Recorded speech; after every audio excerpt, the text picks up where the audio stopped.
Por el Grupo Demócratas y Liberales, señor Watson, 3 minutos. Thank you, Mr. President. Mr. President, I'd like to thank Jean-Marie Cavada for his oral question and the opportunity for this debate and for the excellent work that he and his colleagues do on their committee. I had the honour to chair that committee at the time of the Council meeting in 1999 in Tampere, and I have observed the process from Tampere to Tampere. It's been 7 lean years.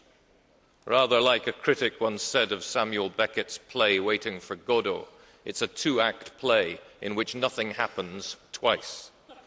I salute the efforts of Commissioner Frattini and of the Finnish presidency in trying to coax and cajole the member states forward. Mr. Rajamäki spoke of breathing new life into the spirit of Tampere. It is desperately needed. But the fact is that the country I know best threw a spanner into the works when it insisted on having 3 pillars. Other countries are now blocking the way forward. Unless we are able to bring in the footbridge, the passerelle clause, we will never have a credible policy in justice and home affairs. Unless we are able to bring in that clause, we will end up continuing with a policy like a push bike, when what we need is a Ducati. Member states are sitting there in their medieval fastnesses, with the drawbridges firmly up. In the name of national sovereignty, they are enhancing global anarchy, and our citizens demand better. In the early period of building the European Union, political leaders were ahead of public opinion. They saw leadership as painting a vision of the Europe they wanted and leading people towards it. That can be a dangerous strategy, but far less dangerous than being in the position, as you pointed out, Commissioner, of being behind public opinion. Our citizens are asking, why is there no immigration policy to prevent the human tragedy we see on our southern shores?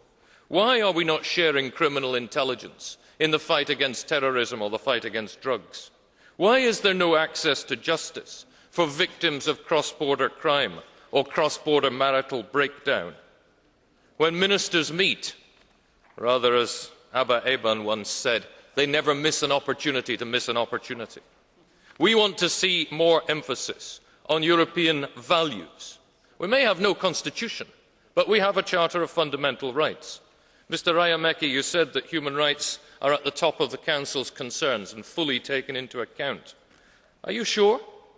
The CIA secret prisons saga, where this House was right to set up a committee on rendition to see whether we need to use Article 7. The PNR issue, where the 2007 agreement to replace the sticking plaster agreement you've got this month must be in tandem with a framework decision on the protection of personal data.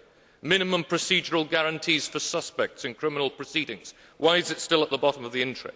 In conclusion, President, of course there's some progress, but too often the Union looks like the mime artist Marcel Marceau. He appears to be climbing a wall, but actually he's going nowhere. And I want Mr. Frattini and the Presidency to take to the Council on the 6th of October the message that Europe demands better.